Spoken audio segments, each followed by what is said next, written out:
The innovative storage of the vices and the intuitive operation are outstanding features that make the RoboTrex automation system unique.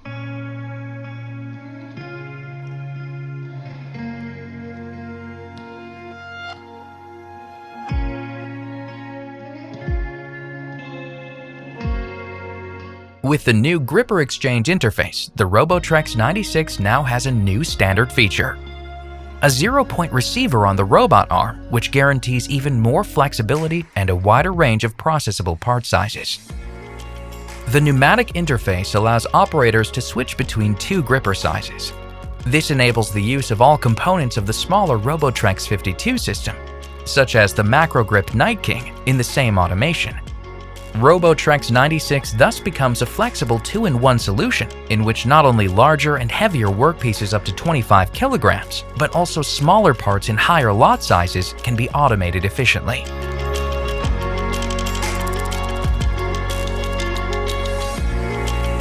The RoboTrex automatically recognizes which trolley is in the system.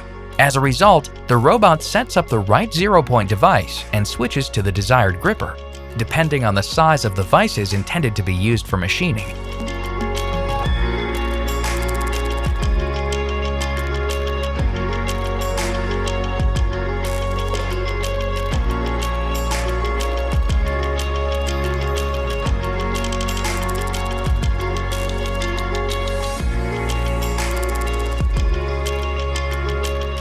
With the new gripper exchange interface, the possible range of processable parts with RoboTrex 96 is expanded considerably, ensuring even more efficiency in automated manufacturing.